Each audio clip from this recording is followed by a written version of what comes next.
So for anyone freaking out about Elaine's writings on behalf of Amber Heard and the fact that there could be a mistrial or a retrial, calm down. Judge A just pulled a Bugs Bunny and went, no, we're not going to do that. And I'm going to tell you why she said we're not going to do that. But first, welcome to Venture First. My name is Alex. And remember, in order to venture deeper, one must venture first. And that's exactly what I'm here to do today. So without further ado, let's just jump into this. So Judge A slammed her gavel back down again, reassuring her rulings and said, my ruling is the one we're going to stick with in this court. If you want to appeal, go ahead, but you're going to have to take it in front of someone else.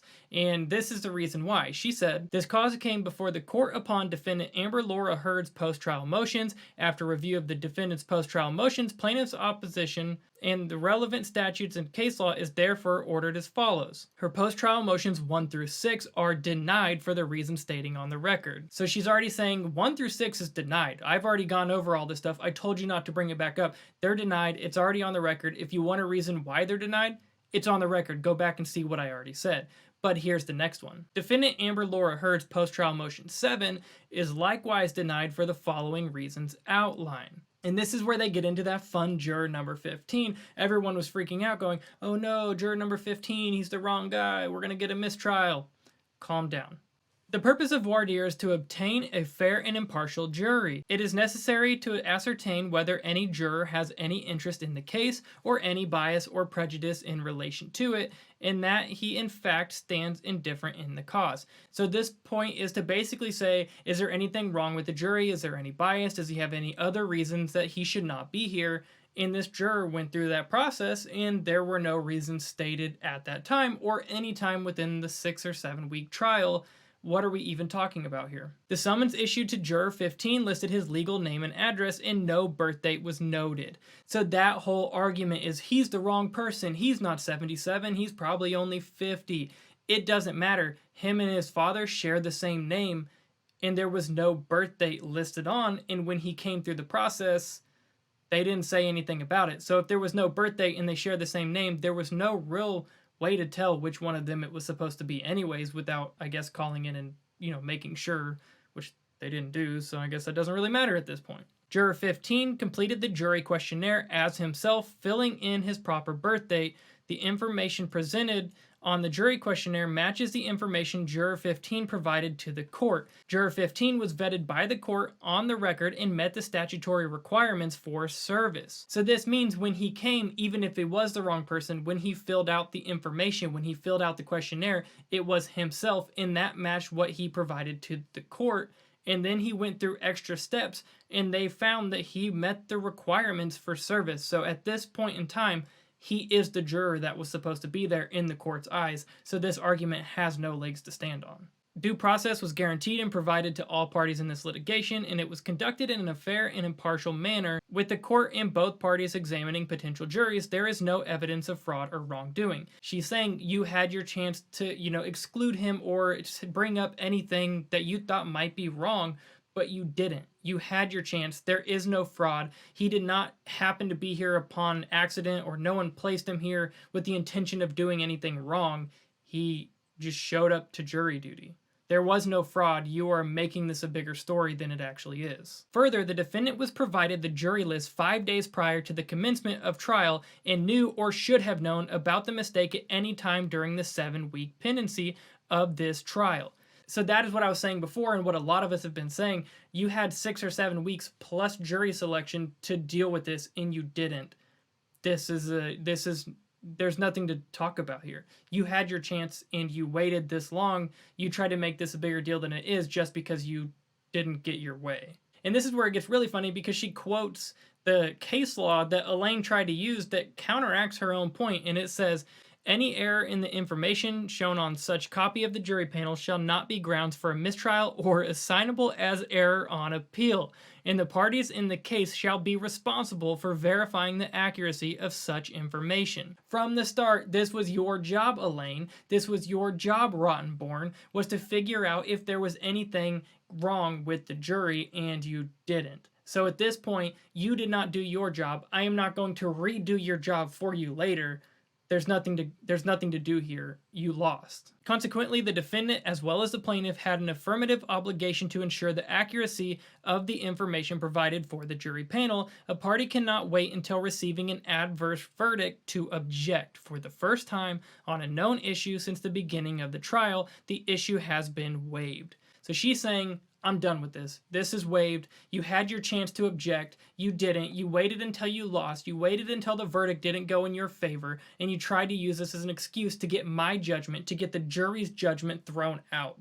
After I told you not to bring me anything else unless it was grounds for appeal.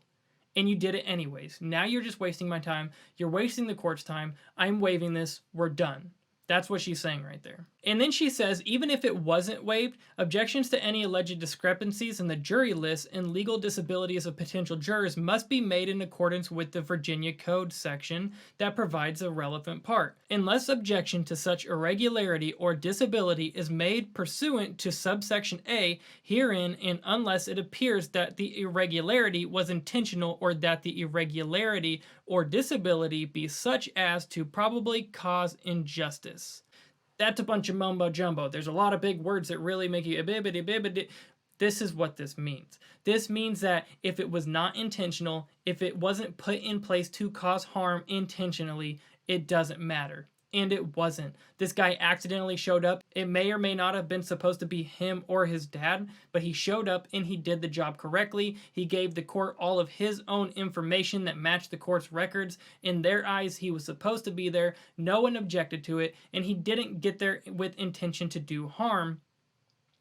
So none of this matters. That's what she's saying right there. And then it says that such irregularity or disability shall not be cause for summoning a new panel or juror or for setting aside a verdict or granting a new trial. So she's saying that even if this wasn't waived, you're not getting a new jury. You're not getting a new trial with a new panel just because you think you deserve one because your information wasn't what matched the court's. So she's saying that you don't deserve a new trial or a new panel or even a new juror since that person wasn't there to do harm.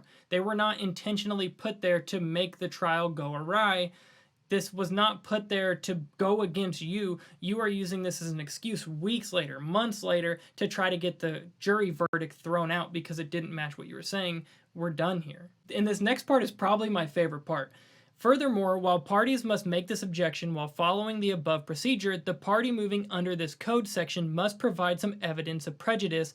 Defendant has neither followed the proper procedure nor shown evidence of prejudice. You didn't do your job. Defendant didn't do her job, and defendant's counsel didn't do your job. So you're speaking all of these words, you're saying all of these things, you're bringing all of these claims, but where's the evidence? Does that sound very familiar to the 7 weeks of trial? Where is the evidence? You never brought any evidence forward to match any of your ridiculous claims. You didn't follow the right procedures to go about this. You didn't object any time. You didn't bring up anything. You waited till the last moment to try to get the trial thrown out. Okay, you didn't follow procedures. It's gone. You never brought any evidence of prejudice. So how does this hurt you? Well, you never said how it hurt you. You just said that it happened. Why does it matter if it didn't hurt you?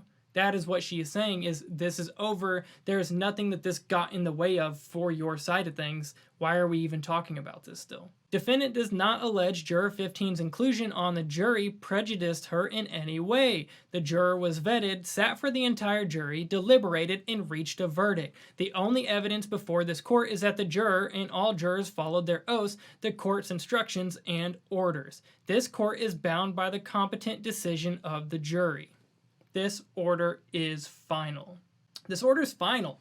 She's saying, you didn't show me how this harmed you in any way, but from my eyes, from the court's eyes, he showed up, he gave the right information, he listened to your bullcrap for 7 weeks, he sat with the jury, he deliberated with the jury, and he was part of the verdict. He did everything right in our eyes. We are going with the jury's verdict, no matter what you say about this one juror.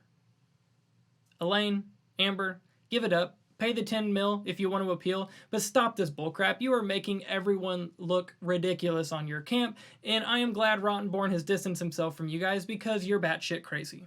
That's it. Let me know what you think. Are you glad that Judge A ruled in this manner? Because I absolutely am. Let me know down in the comments below. Please like, share, and subscribe. And remember, in order to venture deeper, one must venture first, and that's exactly what I'm here to do today. And if you've stuck around this long, I really do appreciate you. So until next time, thank you.